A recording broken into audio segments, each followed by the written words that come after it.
Olá, gente, boa noite. Estamos iniciando mais uma live aqui do nosso ciclo de lives do Polo Farol Tomás Espíndola. E antes da gente chamar o nosso convidado de hoje, estamos com a promoção incrível, é a Black Week, que vai até o dia 2 de dezembro. A Uninter está oferecendo ofertas exclusivas para cursos de graduação à distância e também para pós-graduação. Quem se matricular nesse período terá desconto de até 50% nas 12 primeiras mensalidades ou nas primeiras 9 mensalidades da pós-graduação. Além disso, os novos alunos também serão beneficiados com matrícula grátis. O Grupo Uninter está entre os maiores players do segmento educacional e é a única instituição de ensino à distância do Brasil recredenciada com nota máxima pelo Ministério da Educação. Sediada em Curitiba, Paraná, já formou mais de 500 mil alunos e hoje tem mais de 250 mil alunos ativos nos mais de 200 cursos ofertados entre graduação, pós-graduação, mestrado e extensão nas modalidades presencial, semipresencial e à distância, com polos de apoio presencial estrategicamente localizados em todo o território brasileiro. Mantém 5 campos no coração de Curitiba. São mais de 2 mil funcionários trabalhando todos os dias para transformar a educação brasileira em realidade. Para saber mais, você acessa o site uninter.com ou você liga para os números aí na bio da nossa página. Hoje nós temos a grata satisfação de receber o professor Sérgio Rogério. Ele é formado em letras pela Universidade Estadual de Alagoas, também é funcionário administrativo da UNEAL, já foi assessor da Pastoral da Juventude do Meio Popular a nível estadual, regional e nacional. Coordena com alguns jovens lá na cidade de União dos Palmares o cursinho popular pré-ENEM. É professor da rede municipal de Maceió e é militante em várias áreas, como juventude, negros, LGBTQIAP+, estudantil, sindical, e é estudante de direito. Nas eleições do dia 15 de novembro, ele foi candidato a prefeito lá na cidade de União dos Palmares pelo Partido dos Trabalhadores. Então nós vamos chamar agora para participar o professor Sérgio Rogério.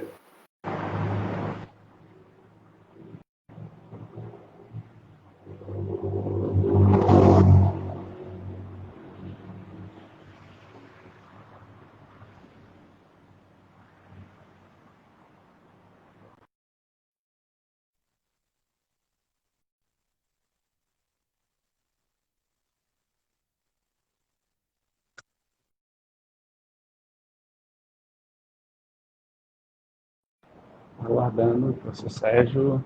Olá, professor Sérgio, boa noite. Boa noite, Valdo. Tá dando para me ouvir e me ver? Sim, sim. Ah, tá. Primeiro eu Beleza. gostaria... Porque geralmente quando eu faço live assim, que meu celular ele buga e eu fico com uma tela escura. Minha... Que bom fazer essa... eu acho que está cortando a sua voz. Se você puder usar um fone de ouvido, melhora tudo, viu? Então, primeiro dizer da minha satisfação de recebê-lo aqui na live da Uninter. Hoje nós vamos falar sobre as faces do racismo estrutural no Brasil. Tem gente que pode até dizer, mas o Dia da Consciência Negra já passou. Não, o Dia da Consciência Negra é todo dia, pelo menos no meu entendimento, né? Porque a luta não para, a gente está sempre lutando. Então, suas palavras iniciais, professor Sérgio. Pronto, primeiro agradecer ao Sivaldo pelo convite, né? Agradecer ao Sivaldo, agradecer ao Uninter e agradecer e parabenizar, né? Parabenizar por proporcionar esses momentos agora.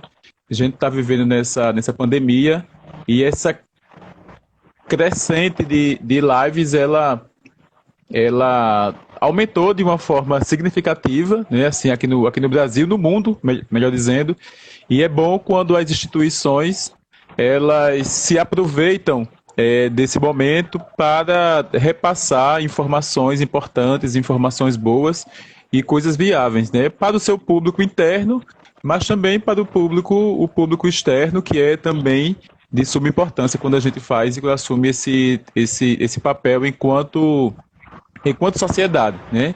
Enquanto sociedade que está aí pronta para agir, né, com essas mazelas que a gente vem encontrando, né? Seja as mazelas que já estão estruturadas há um bom tempo, que é o tema que a gente vai falar agora sobre racismo, sejam essas mazelas que pegam a gente de surpresa, como é o caso da Covid-19, né, que gerou essa pandemia que a gente está precisando se readaptar cada dia e cada vez mais.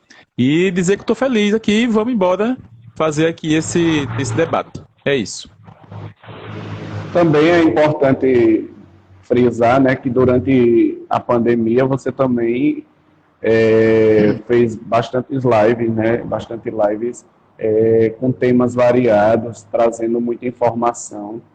E foi uma ideia nossa aqui no Polo, da equipe, de fazer essas lives para, como os nossos alunos, eles estavam, como nós, como equipe, estávamos em home office, e os nossos alunos também em casa, devido ao distanciamento social, a gente levar um pouco mais de informação e construir conhecimento, que esse é um dos vieses da universidade, é a construção do conhecimento. Então, muita gente não entende quando se fala de racismo estrutural. Ultimamente, pelo menos na Semana da Consciência Negra, a gente ouviu muito falar, essa expressão foi muito batida. O que é racismo estrutural, Sérgio? Sivaldo e pessoal que está aí acompanhando a gente, né? Eu costumo fazer, Sivaldo, analogias, né? Por exemplo, uma casa. Quando a gente está construindo uma casa, os pedreiros, a gente conhece a estrutura de uma casa, né? Acabei já até dizendo o que é que eu vou falar, né? A casa ela vai ter uma estrutura, ela vai ter um alicerce, ela vai ter as paredes, então ela vai estar ali levantada a partir de uma estrutura, e é a partir daquela estrutura que a gente vai construir, por exemplo, o nosso lar, né? A moradia que se transforma em nosso lar. Então, é a estrutura da casa. Na nossa sociedade, nós temos várias estruturas, né? A gente tem a estrutura linguística, a gente tem a estrutura religiosa, a nossa estrutura social como um todo. E eu costumo fazer essa analogia. O racismo estrutural, ele precisa ser derrubado. Por exemplo, quando a gente vai fazer uma reforma de uma casa, a gente derruba aquela estrutura e vai formar uma outra estrutura. Então, ou seja, o racismo ele está impregnado na sociedade como um todo. A nossa linguagem, por exemplo, é uma linguagem totalmente racista, né? Nós somos formados a priori pelo Tupi-Guarani, né? e as suas vertentes. Nós somos formados pelo português arcaico, né? O português de Portugal o português não era o português da coroa, o português que veio para cá, foi o português das periferias lá de Portugal, então nossa formação portuguesa é essa, e a gente é formado pela linguagem africana, sobretudo pelo banto. E aí a gente é formado nisso aí, mas a nossa linguagem, após essa primeira formação, após essa formação inicial, ela começou a ser calcada em cima de muito preconceito, né? Sobretudo quando a gente formaliza a nossa... formaliza a escravidão e depois, inclusive, pós-escravidão, né? Naquele momento de falsa abolição que a gente teve. Então, nossa linguagem, por exemplo, só para dar um exemplo, ela é totalmente, faz parte da nossa estrutura, então o racismo estrutural está ali. Por exemplo, quando a gente diz fulano denegriu a minha imagem, né? Essa palavra aí é uma palavra que ela é totalmente foi criada a partir de uma ideia racista, porque se a gente for olhar a estrutura dessa palavra, a raiz da palavra denegrir, por exemplo, né? É a mistura, né?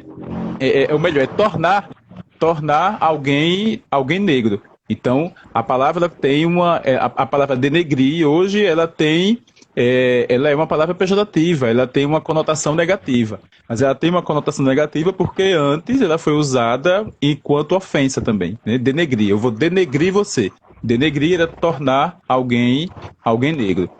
E outras palavras. A palavra mulata, por exemplo, que a gente usa muito, escuta muito no carnaval, né? Algumas pessoas preferem chamar as mulheres, ao invés de negras, chamar de mulatas. Vem aí dessa ideia aí de uma mistura de equinos, né?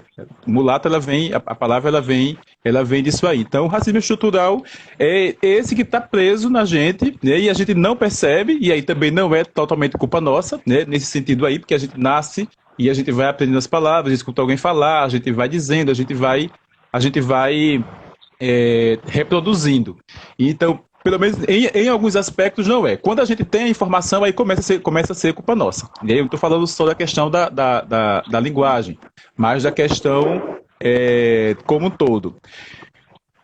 Por exemplo, as vagas de entrevista de emprego. Isso mudou um pouquinho hoje em dia, né? Mas só um pouco. Antigamente se pedia muito currículo e pedia foto, exigia foto no currículo. E isso caiu. E quando isso acontecia, a gente sabe que as seleções eram totalmente brancas, né? Os locais eram totalmente brancos. É recente você ver, por exemplo, aeromoças negras. É recente. Isso é uma coisa recente. Mas quando você vê em filmes, por exemplo, filmes mais antigos, até os filmes de hoje em dia já bem colocam, você vê aquela padronização de pessoas brancas, porque aquela ideia de andar de avião, que era uma coisa elitizada. Então, as pessoas que estavam ali, enquanto comissário de bordo, enquanto aeromoças, eram todas branquinhas, o cabelo lisinho, colocado lá naquele coque.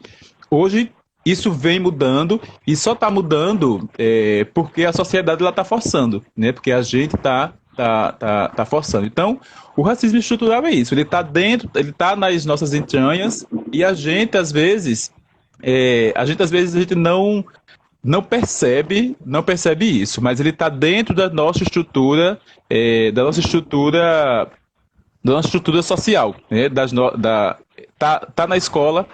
Por exemplo, eu peguei uma vez uma discussão na escola que tinha lá no caderno sobre conselho escolar, e tinha lá a diretora, o desenho, né, uma figura, era um desenho na capa. A diretora, o aluno, o pai e o funcionário, que é a ideia dos segmentos, e uma professora.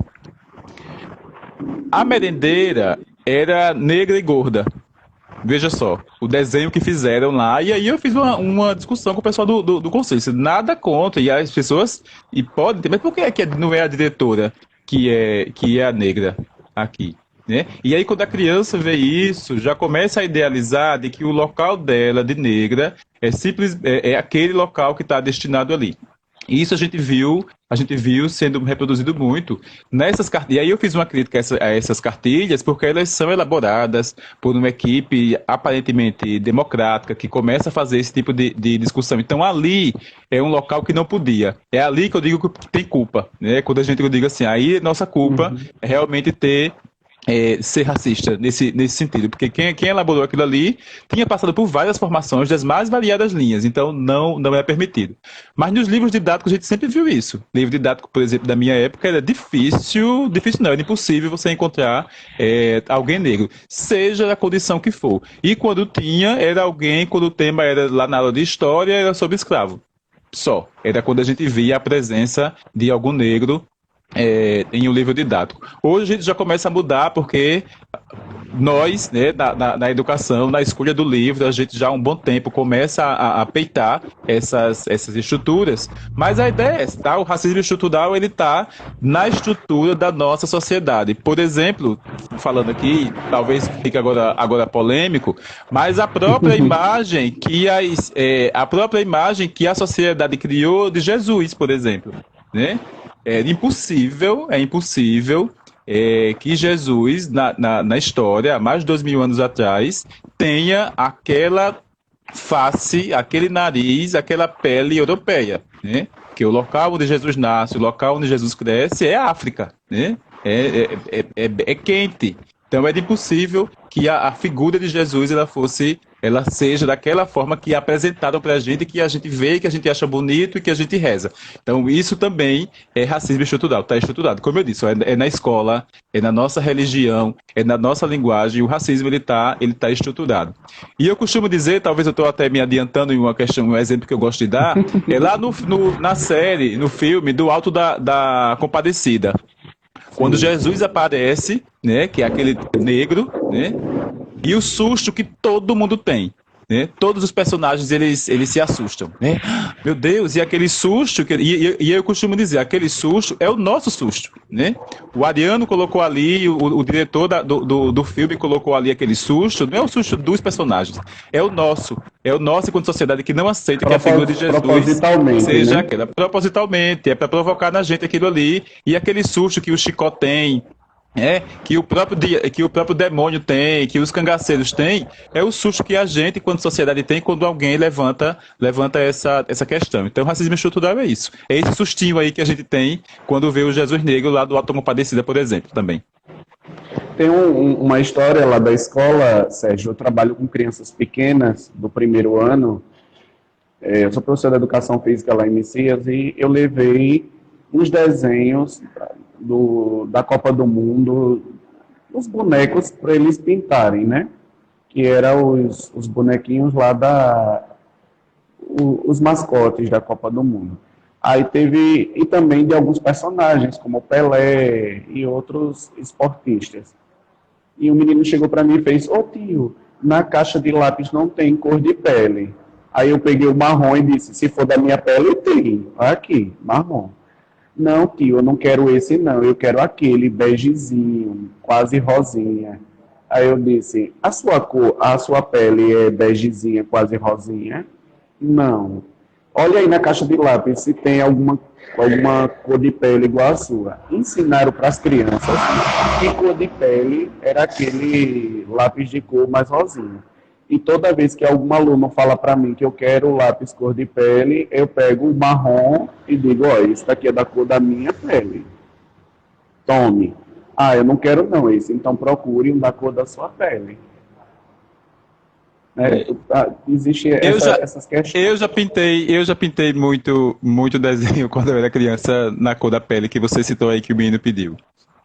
Por várias vezes, minha cor de pele para pintar desenho era desse lápis, esse lápis arrosado aí mesmo, né? Por muitas vezes. Teve uma coisa que você falou aí com relação aos currículos, né? Que geralmente, quando o currículo era alguém negro, na fotinho lá, esse currículo ele já era desprezado. Mas também tinha uma expressão que o pessoal colocava na hora de fazer oferta de emprego, que era ter boa aparência. E geralmente ter boa aparência não era. Esse boa aparência era ser branco, né? Esse ter boa aparência era ser branco. Era ser branco, era ter o cabelo liso ou alisado, né? Era isso. Durante muito tempo, as nossas meninas, né, as nossas adolescentes, elas alisaram os cabelos para se encaixar nesse padrãozinho, mas hoje em dia eu vejo uma multidão de gente com cabelos cacheados, black powers, né, assumindo realmente o seu cabelo, que não é aquele cabelo que aparece na propaganda da televisão. Eu costumo dizer que isso aí tem esse do cabelo, Sivaldo, só um instante para você partir para o próximo questionamento. Sim. Tem dois vieses, assim. O primeiro foi o da moda, tá? Eu costumo dizer, inclusive, isso. O primeiro ele foi o da moda. E depois é que é o da transformação, que é o da transição capilar. Porque, assim, foi preciso, muitas já usavam até, né? Mas foi preciso a Cheryl Menezes, pelo menos na minha cabeça ela foi a primeira, foi precisar a atriz Cheryl Menezes entrar em uma novela e usar o cabelo lá, o blecão dela lá, bonito, e não usar na condição de escrava. Porque aí ela não era, foi um momento que ela não fez uma escrava, ela fez uma mocinha, bonitinha, elitizada. Então mostrou ali, a partir dali o pessoal começou a utilizar, mas por moda no início, e depois a gente consegue perceber que essa moda, que bom que ela passou por uma transformação e que agora ela é sim identidade, o pessoal com seu sentimento de pertença e da sua identidade. Mas foi preciso, primeiro, entrar na Globo padrão, no horário nobre, virar uma modinha, para essa modinha disseminar um pouquinho e o pessoal começar a perceber que aquilo ali não é moda, né? Aquilo ali é identidade. Exato. Sérgio, durante pelo menos nós que somos negros, o pessoal olha para você e você, clarinho, você é negro também, né? De sangue e de coração também. De tudo. De... Pronto, pode falar.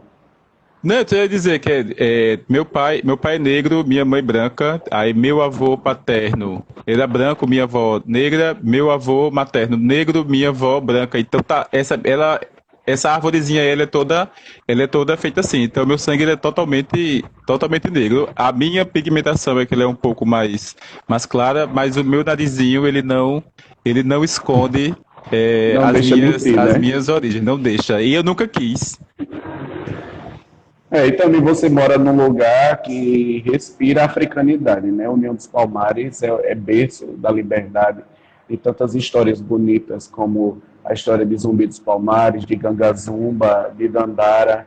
Então, são histórias de negros que lutaram, que resistiram e que passa essa força toda da ancestralidade para vocês aí de União dos Palmares. Mas no nosso dia a dia, como negros, como é que a gente pode perceber o racismo? Porque às vezes ele aparece assim muito escancarado, mas geralmente ele aparece de forma sutil. Quais são essas sutilezas do racismo no Brasil?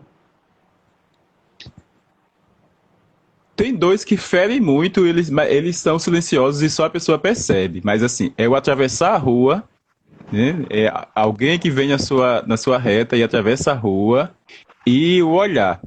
Sabe aquela músicazinha que não é nem para esse tema, mas seu olhar mata mais que atropelamento de automóvel, mata mais do que bala de revólver. É o olhar do preconceito, é o olhar do racismo. A gente está vendo hoje. Esse ano parece que está com mais efervescência.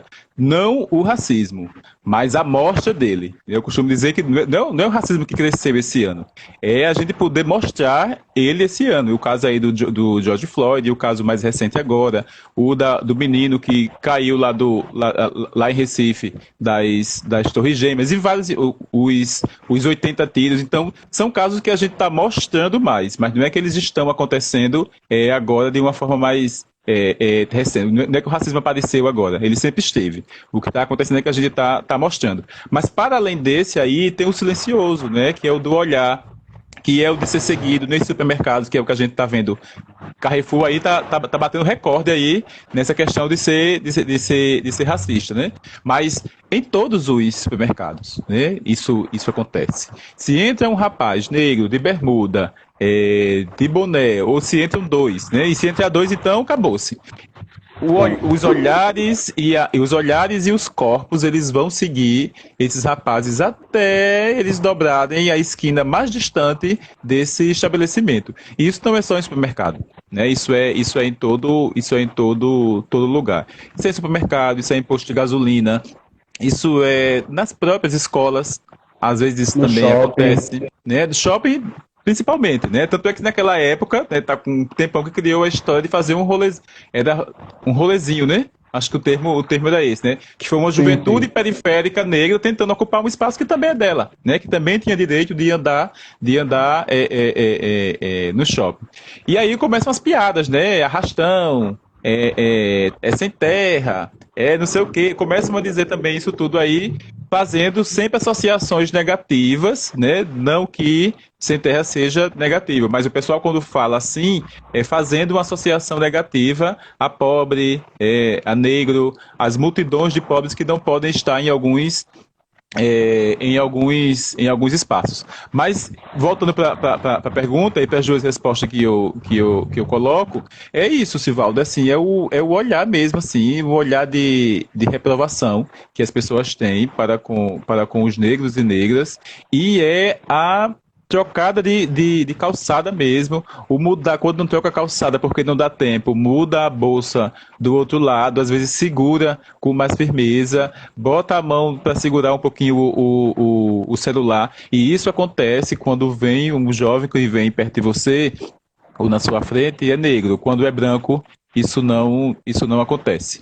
Né? Isso não acontece, isso a gente vê. Às vezes você para, se você parar e sentar em uma praça e ficar observando, você consegue perceber isso. Se você faz um estudo só em você ver essas reações. Então, o racismo silencioso, ele existe, né? E esse racismo mais explosivo que a gente está vendo agora, ele, como eu acabei de dizer, ele é explosivo, né? Ele explodiu a partir desse silencioso que foi aí crescendo, crescendo, crescendo, né? Recentemente teve um jovem que saiu para comprar para trocar o celular, para trocar um outro objeto, e aí foi seguido até ser expulso do estabelecimento, e nem o direito de você explicar que nem precisava, lhe dão, né? Nem esse direito lhe dão. E quando acontece casos como esse que a gente está vendo agora, que daqui a pouco a gente vai poder falar mais e melhor, comece depois a buscar a sua vida anterior, o que foi que você já fez, o que é que você não faz, para tentar justificar aquilo ali, que a gente sabe que não tem nada a ver uma coisa com a outra. Mas eu digo isso, que o racismo está muito presente no silêncio mesmo, que a gente vê, que a gente escuta. Aqui em União, por exemplo, você falou do nosso cursinho, a gente também faz aqui uma Paixão de Cristo, né? Paixão de Cristo popular. E aí a gente, por anos, esse ano a gente meio que ia fazer, mas o menino desistiu, preferiu trocar. A gente vai colocar um jovem para fazer um negro, para fazer o papel de Jesus aqui. Negro, negão mesmo, assim, negão. E aí, antes, quando a gente conversou com ele a gente sentou com ele e disse: ó, você está preparado para ser? E a gente também não quer só fazer o enfrentamento e depois você ser o machucado da história, né? Porque assim, para mim é fácil, né? Eu dizer, vamos colocar um jovem negro para ser Jesus e tal. Eu disse a ele, mas você tá preparado para quando você estiver lá carregando a cruz, estiver lá alguém de longe com intenção maléfica ou não, porque pode ter isso também, dizer, oxe, mas ele é preto, passa Jesus, e vocês começar a escutar piadinhas. Porque às vezes escuta piada intencional, mas também escuta aquela senhorinha da igreja que não é por maldade, mas que não entende e vai dizer, oxe, ele é pretinho e passa Jesus. E talvez esse machuque mais do que aquele que você sabe que é piada. Porque a piada você sabe que ela foi para lhe oprimir, você cria um certo escudo. O outro que você não sabe, você não tá preparado, talvez ele machuque um pouco mais. Aí a gente sentou com ele, perguntou se ele estava preparado para escutar essas coisinhas e outras, sobretudo outras, que a gente não vai adivinhar o que vai acontecer. E aí ele disse que topava, tal. Mas depois, em outra conversa com o jovem que fez Jesus no ano anterior, eles preferiram trocar por conta da proximidade da peça e o texto que é bem mais longo. No Frigir dos Ovos não teve Paixão de Cristo esse ano, né, em canto nenhum, por conta dessa pandemia, mas possivelmente ele vai ser o nosso Jesus ano que vem, cabelo black aqui pra gente. Então, e tem isso, né? A gente precisa preparar as pessoas. Repara que coisa feia, né? A gente precisa preparar as pessoas para uma coisa que não tem nada a ver, né? Para uma coisa que não tem nada a ver. Preparar o sentimento, preparar o espírito das pessoas para uma coisa que é o mais normal possível, como eu disse, né? Jesus nasce e cresce em um ambiente que a pigmentação dele não permitia que fosse aquela branquinha que a gente vê aí nos cartazezinhos que nos passam. Não é verdade. Ainda tem as questões, Sérgio, que os jovens, eles já têm esse receio, que eles já são tão marginalizados, né? Por exemplo, quando a polícia passa para fazer o baculejo, que vem uns rapazinhos mais riquinhos, com o celular melhorzinho, vestido com uma roupinha mais Mauricinho, né? Mais arrumadinho. A polícia passa também aí. Aí você vê um menino gritando, conversando, resenhando, e se forem da periferia, não é nem uma revista, é quase um estupro, porque eles fazem... espancamento. um espancamento geral, né? Inclusive, eles gostam de fazer muito isso na frente do povo, né? E os rapazes ficam constrangidíssimos. Eu não moro, eu moro no centro de lá de Messias, mas geralmente as festas é mais afastado de lá do centro e a gente vê muitas cenas que são irritantes. Pelo menos para mim, que já passei por isso também muitas vezes. Hoje, por ser professor, por ser mais conhecido na cidade, isso não acontece muito comigo. Mas eu vejo muitos meus alunos e eles depois relatam, né, o sentimento que tiveram. Isso também é muito é dolorido para a gente, porque a gente já passou por aquilo e a gente não quer que ninguém passe, né? Isso, Quais as por exemplo, faces? eu sofri poucos baculejos. Eu sofri poucos, né?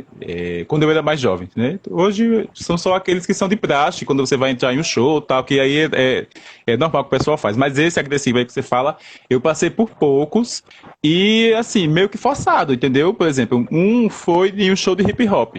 E aí era celeiro de jovem periférico, de jovem negro, então foi um baculejaço lá que todo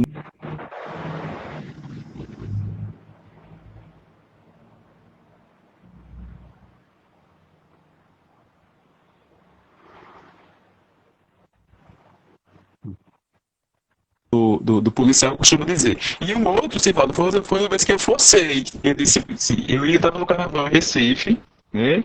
E aí tava só jovens news, pessoal mais novo e negros, né? Estavam mais negros, estavam sendo revistados. Aí eu passei, eu levantei minha roupa, a minha blusa, disse, olha, me reviste também, que eu também estou entrando aqui na festa, tal. Então uma coisa muito assim. Eu era mais abusadinho quando eu era mais novo, eu ia pra cima. Então, Sérgio, quais são as faces do racismo estrutural no Brasil? Ultimamente, a gente escutou de altas autoridades do Brasil que racismo no Brasil não existe. Existe racismo nos Estados Unidos, mas aqui não existe. Quais são as faces do racismo estrutural no Brasil? Ó, pessoal, a fala do vice-presidente da República foi uma fala altamente irresponsável, né? Ele fazer a comparação, dizer que aqui no Brasil não tem racismo nos Estados Unidos, porque lá nos Estados Unidos tem uma outra conotação, o pessoal tem uma outra organização, ou tem outra organização política, né? A gente viu agora recentemente como é que é o processo eleitoral lá. Eles têm uma outra organização social, têm uma outra organização econômica, então é óbvio que outras demandas também não seriam iguais aqui, Brasil e Estados Unidos, sobretudo a do racismo. Quando ele coloca isso, é porque ele coloca a questão dos guetos, né? Lá nos Estados Unidos existem guetos, existem bairros que são deliberadamente bairros de pessoas negras.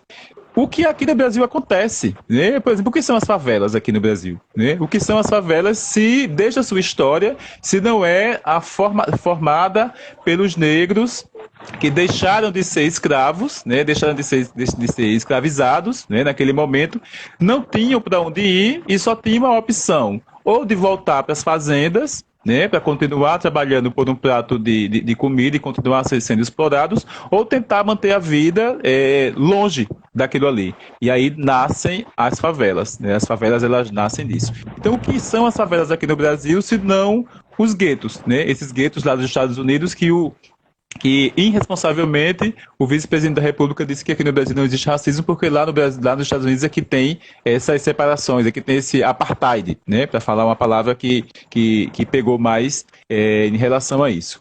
Recentemente eu estava fazendo umas leituras, né, sobre a questão de adolescentes, sobre o ECA, e me rememorou tudo isso, novamente, dessa ideia de como é que se forma a juventude que vai ser tida como a juventude marginalizada. É exatamente disso, né? São os filhos dos ex-escravizados que estão nas favelas e o pessoal tem que vir trabalhar e começa a formar a meninada que fica transitando nas ruas. Então, a estrutura do nosso racismo, ela está tão qual lá nos Estados Unidos. A diferença é que lá é dito e é anunciado. Aqui no Brasil, ele é maquiado. Aqui no Brasil ele é maquiado, porque aí eu reforço o que não são as favelas, se não são os guetos de colocar lá, em sua maioria negros, pardos e os pobres. O que é que teve aqui no Brasil também? A gente passou por um processo de tentar embranquecer, né, a nossa sociedade. Quantas e quantas negras não foram estupradas para que na tentativa de, primeiro, satisfazer os senhores de engenho ou seus filhos, mas também na tentativa de que fossem nascendo pessoas brancas, né, esbranquecidas para a gente enclarecer o nosso Brasil. Então, também tem muito disso. Então, o nosso racismo ele está estruturado aí nos bairros mesmo, né? Nos bairros, nas escolas, as nossas periferias. Eu lamento que o vice-presidente da República, inclusive daquela cor, diga isso, né? Daquela cor que ele tem, ele diga isso. Então, infelizmente, são falas irresponsáveis, né? O atual presidente teve uma das falas dele que ele dizia que foi em um quilombo e o negro mais maneiro que tem lá pesava 200 arrobas, né? Fazendo menção a animal, porque pessoas, a gente não pesa por arroba, isso é coisa de animal. Então, dizendo que pesava tantas arrobas e que não servia nem sequer para reproduzir. Quem que reproduz também é animal. Então, fazendo essas analogias aí sobre a negritude. E quando é agora, o pessoal tentando pegar dele alguma responsabilidade, algum posicionamento, ele diz que é daltônico. E não vê cor. Repare que ridículo. Então, veja como o racismo está estruturado no principal setor que a gente tem, que é a presidência da República, né? Do presidente e o vice. Veja só que A gente ruim pra tira gente. também, a gente tira também, Sérgio, pelo presidente da Fundação Palmares, né? Que Aí, deveria ser que deveria ser alguém de representatividade, mas é alguém que reproduz essas palavras, esses gestos e essas ideias racistas. Um negro racista.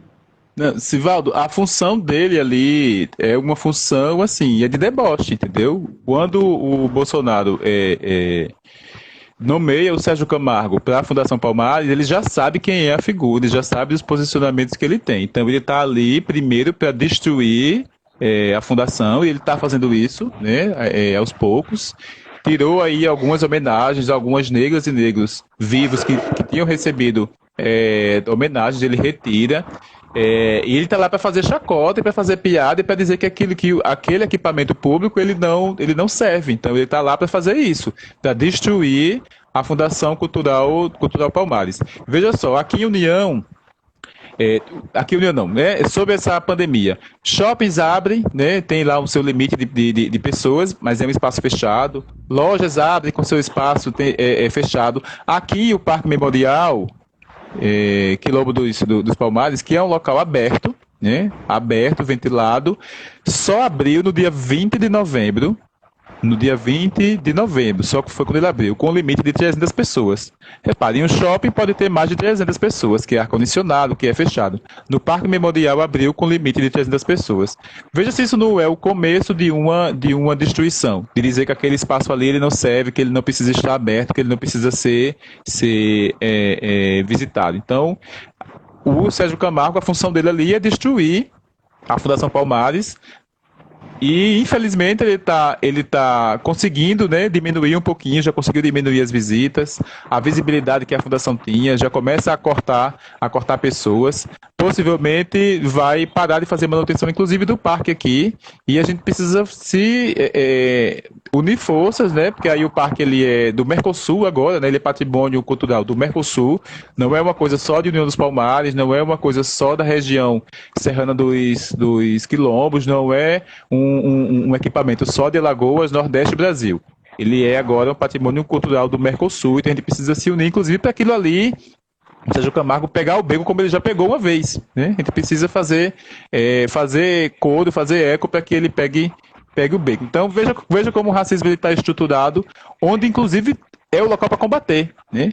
O local para combater o racismo tem um racista que reforça as ideias racistas que a gente já tem tão fortes aqui no Brasil.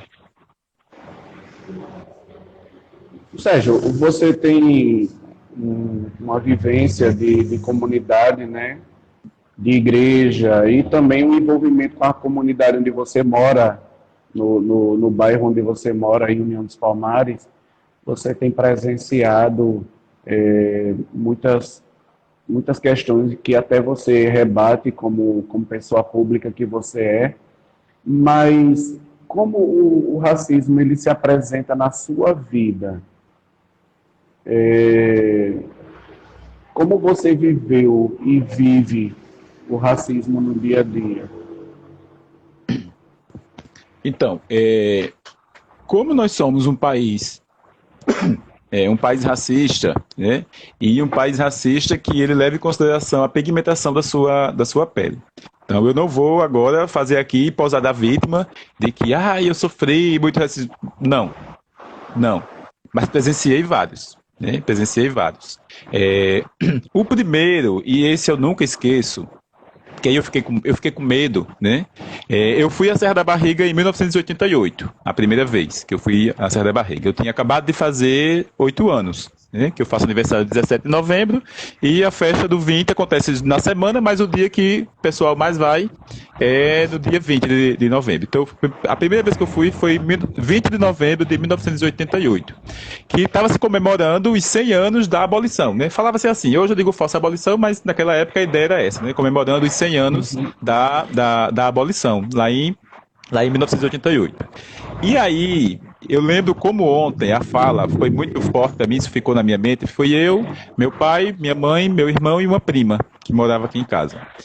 E aí, meu irmão, a pigmentação da pele dele é mais escura que a minha, né? É negro. E aí, o homem olhou pra gente na rodoviária para pegar o caminhão, porque na época ia de caminhão, desses pau de arara que subia.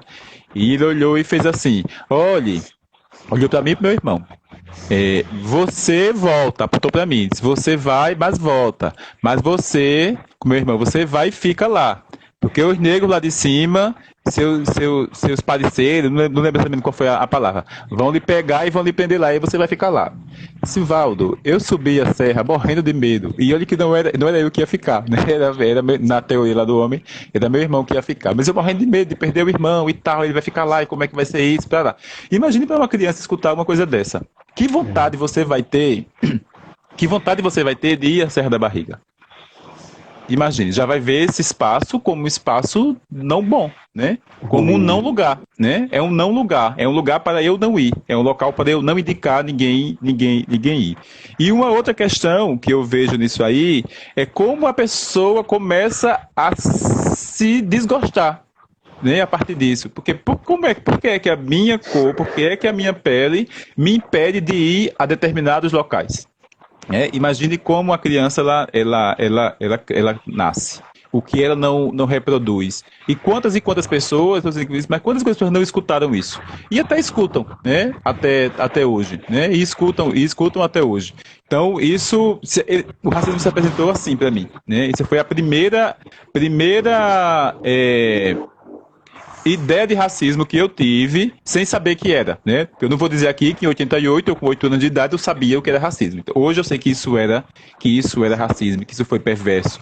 Perverso eu sabia na época, eu soube, porque eu fiquei com medo. Então eu já sabia, eu tive medo daquilo ali, daquela fala, daquela indicação, porque eu acreditei naquilo, né? Eu acreditei naquilo. Eu, enquanto criança, eu acreditei, eu fiquei com medo, não queria ir, mas a gente foi para a serra. Mas é isso que se reproduz, que muita gente reproduz. Eu estou falando uma coisa de 30 anos, né? Mais de 30 anos, há 32 anos atrás que aconteceu, mas acontecem hoje cotidianamente. Você disse que eu tenho o privilégio de morar em União, mas aqui, Sivaldo, você vai ou não vai, você encontra alguém dizer que nunca subiu a Serra da Barriga.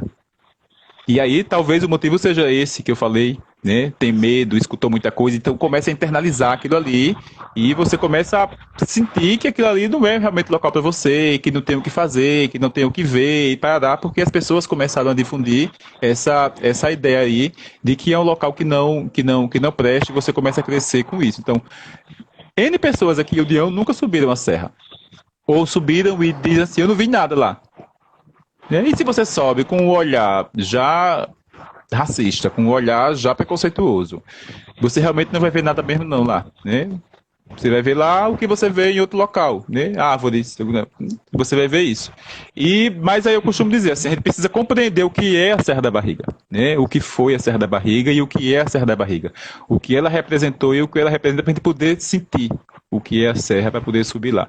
Porque se for para subir, para também dizer que não viu nada, é melhor não ir mesmo não, né? Porque começa a se fazer um desserviço. E a gente tem muita gente aqui assim que coloca essa situação aí. Então, o racismo para mim ele se apresenta assim. E se apresenta, isso estou falando de 88, mas eu lembro também em 2006, a gente fez aqui um congresso da PJMP, de 25 anos, da PJMP foi aqui em União. E aí eu entrava, né, a igreja, sacristia, tará, tará, tará. Eu entrei e um amigo meu, negro, né, veio atrás, né, veio atrás de mim, eu entrei primeiro na sacristia, tinha ar-condicionado, aí fechei a porta, ele vinha depois, aí ele entrou depois. Sivaldo, eu não sei se ele percebeu, ou se outro, mas eu percebi. Quando ele entrou, ele não era conhecido ainda na igreja, entre o pessoal que frequenta a igreja. E ele chegou de boné, de bermuda, que a gente estava limpando as coisas, organizando para o congresso. Negro, chegou de boné, de bermuda, sandália havaiana. Sivaldo. Só faltou o pessoal correr.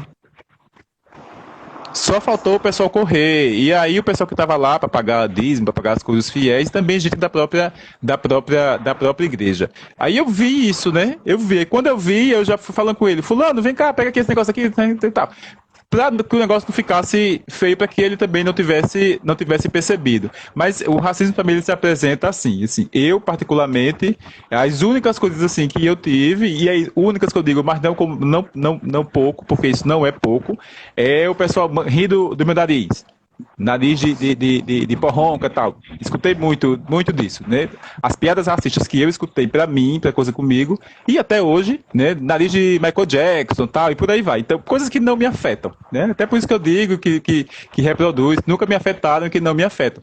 Então, comigo foi isso. Era mais pra questão de nariz, mas eu presenciei muito e presencio até hoje, né? Eu fiz uma linha aí, 88, 2006, dois pontos que para mim foram marcantes e que estão na minha memória até hoje, e tem outros e tem parecidos com esses, e tem essas reproduções, e comigo internamente particularmente foi mais questão do meu narizinho, que eu aprendi a conviver com ele bonitinho aqui, que eu acho.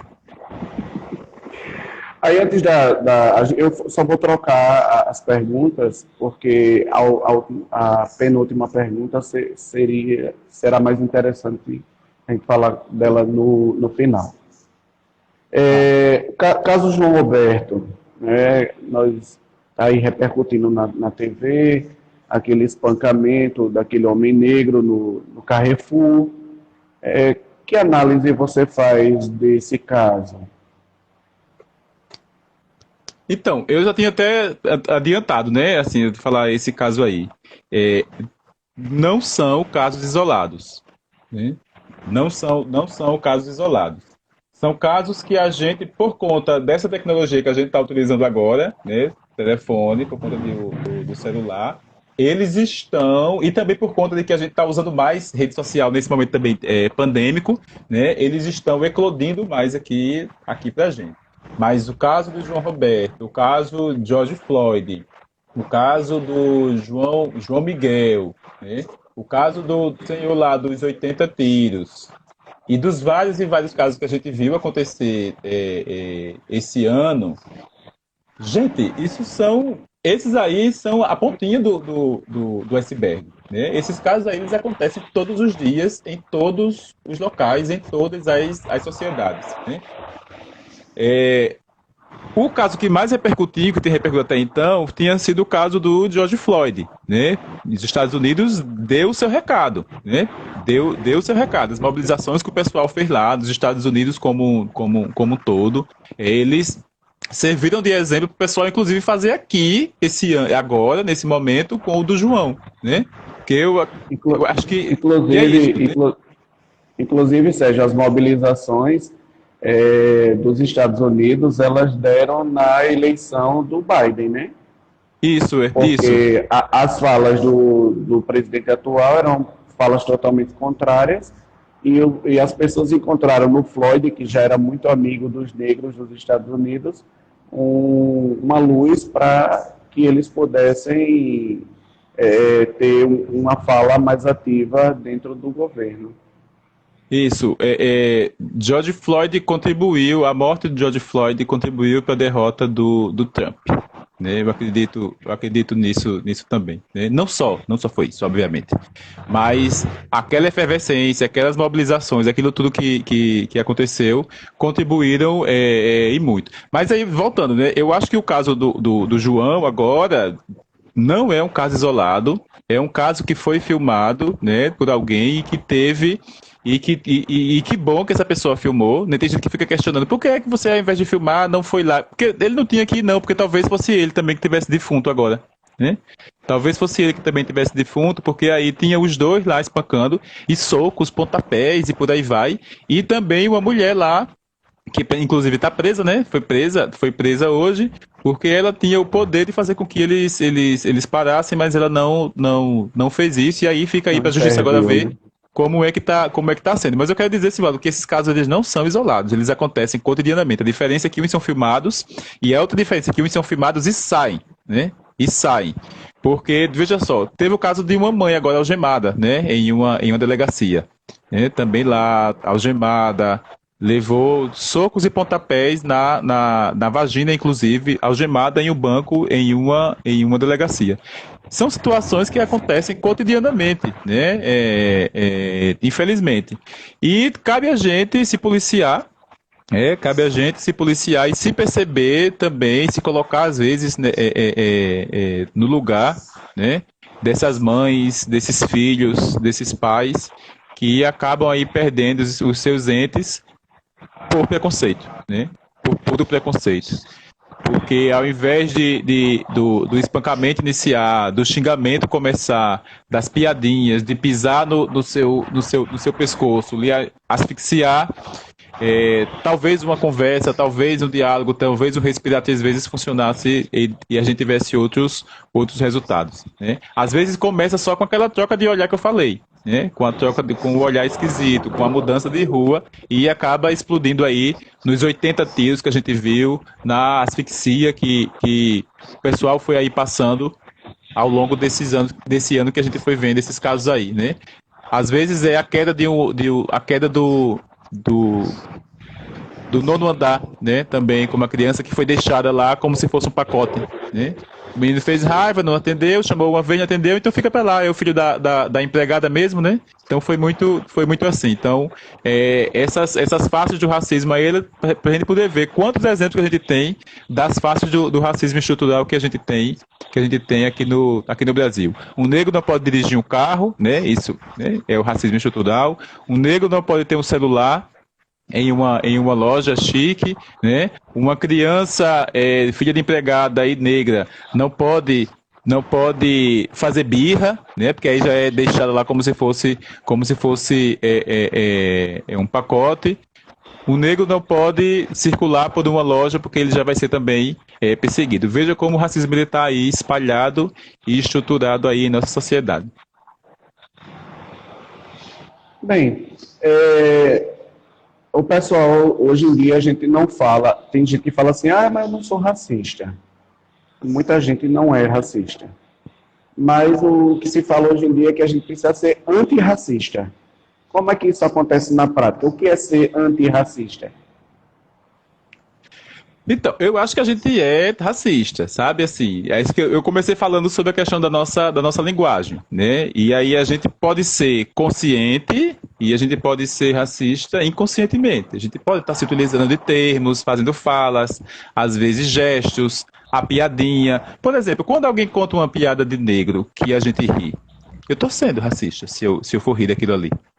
Eu tô sendo. E aí, como é que eu vou ser antirracista se eu combater aquela piada? Aí eu vou ser o chato da história? Talvez eu vou ser o chato da história. Mas eu prefiro ser chamado do chato da história do que ser alguém que contribuiu para que alguém que está do meu lado, que escutou aquela piada, comece a definhar. a se achar que ela não é merecedora de estar naquele espaço.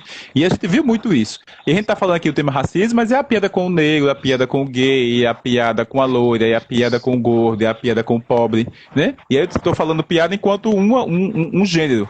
Um gênero só que a gente faz essa discussão.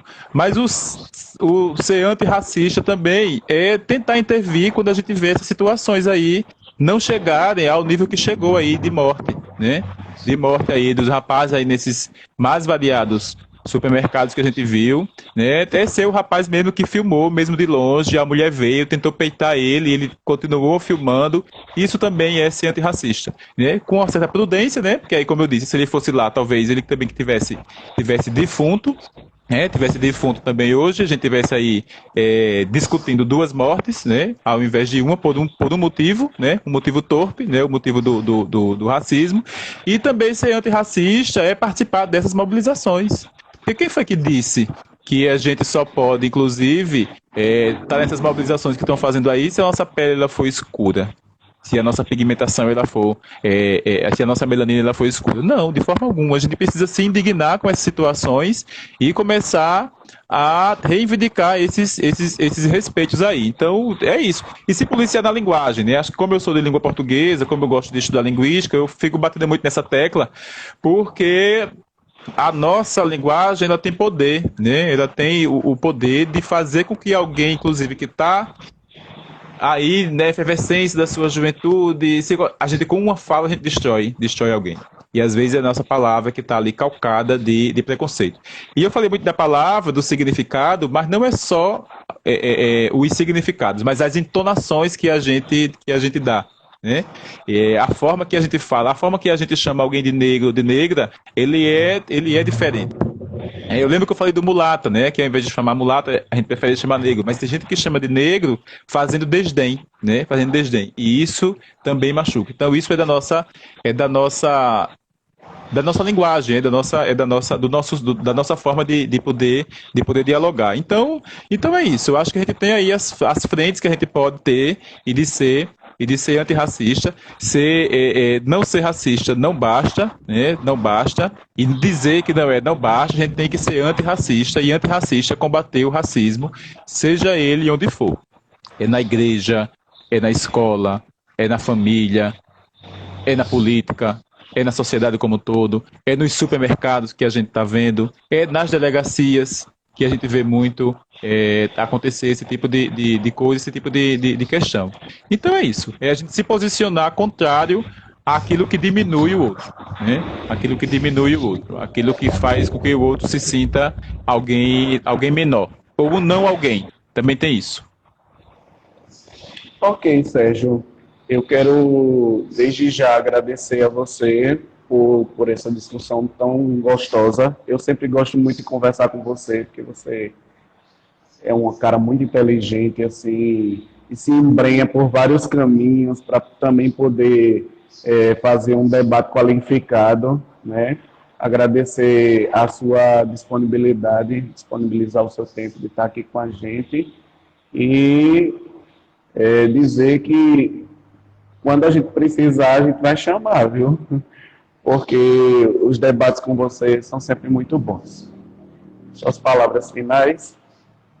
Tá, Sivaldo, eu que agradeço, né? Agradeço a você, agradeço ao Niter aí do Farol, agradeço ao pessoal que entrou e que foi falando, vi um povo aí que eu não vejo há um bom tempo, né? O bom de pra gente fazer essas lives é isso, né? Que a gente vai vendo aí o pessoal, né? Micheline, um cheiro, Eduardo Vilar, Aldeni, Pelé, muitas resenhas fizemos juntos nessa PJMP Brasil afora. Então tem um pessoal aí que foi entrando, que a gente foi vendo, Ronaldo, Matheus, o pessoal foi entrando aí, foi conversando, e como eu estava falando, não dava, mas sempre via o pessoal aí passando e participando. Então agradecer sobretudo esse pessoal, Antônio né? Gomes.